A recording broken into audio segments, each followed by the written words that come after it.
Once there was a big monastery in one part of China where about 500 monks lived. They were all participating path of self-realization under their master. One day a man went to monastery to become disciple. He said to Saint Master, "Sir, I want to know myself. I want to know the truth." The Saint Master looked at him and said, "If you want to know the truth, then you will have to put your whole life at stake. It may take your whole life to know the truth, and still there is no guarantee that in this lifetime you will get to know the truth. Are you ready for that?" The disciple said, "Sir, I have come here not to turn back.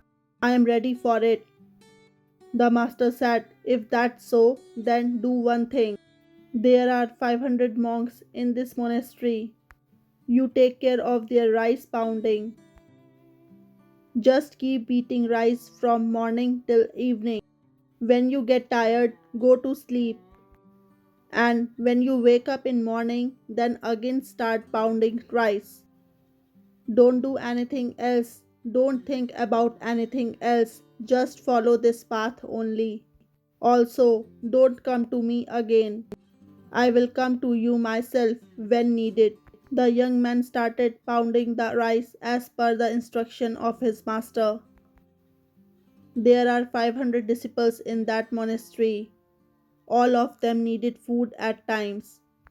Therefore, he would get up early in the morning and start pounding rice till night. When he was tired, he would fall asleep in the same room where he was pounding rice. He would neither talk to anyone nor anyone would come to him to talk. For a few months, while pounding the rice, old thoughts kept coming to his mind. But when the thoughts do not get new subject, then they also fade away on their own. Slowly and slowly, his thoughts started to subside. After a few years, he even forgot his name. He would always keep mum and keep pounding rice in a thoughtless state. He would neither meditate nor read any scriptures. The chief disciples of the monastery considered him fool and much inferior to them.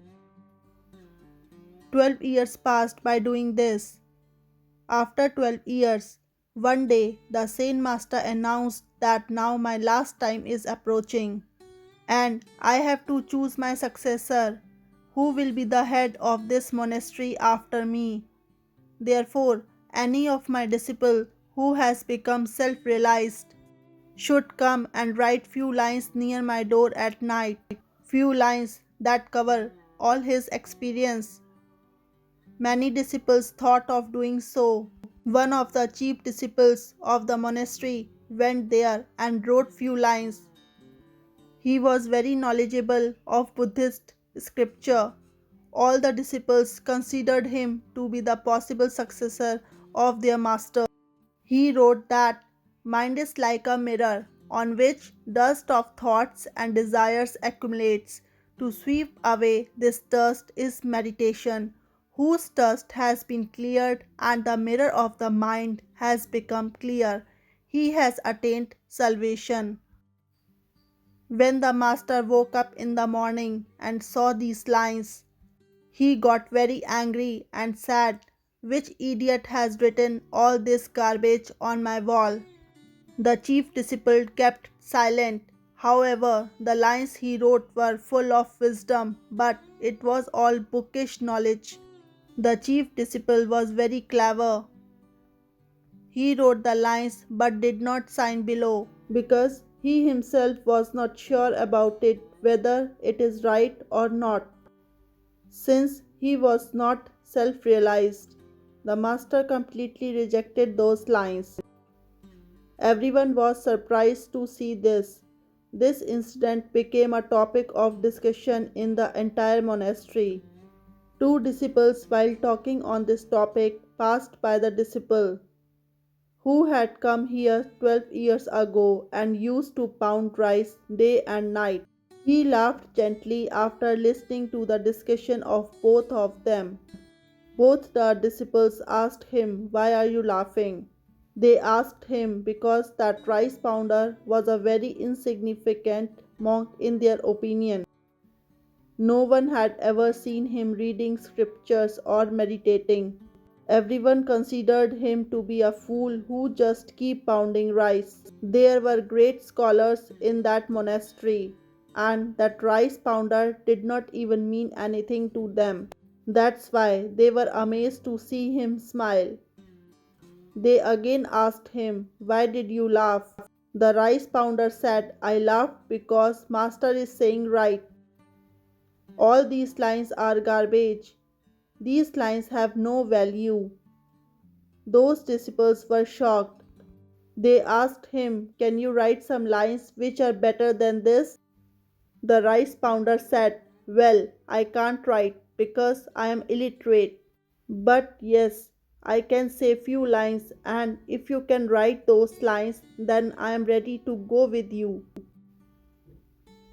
They agreed. So they went near the master's room. The rice pounder said few lines, and the other disciple wrote it there on the wall, and wrote rice pounder below those lines. They were expecting same reaction from their master again. The lines which he told to wrote were amazing. And those lines were: "Mind is just an illusion. There is neither mind nor there is any mirror of mind. And when the mind does not exist, where will the dust settle? He who knows this has known truth." When the master saw these lines, he got up in the middle of the night and came to the young rice pounder while he was asleep.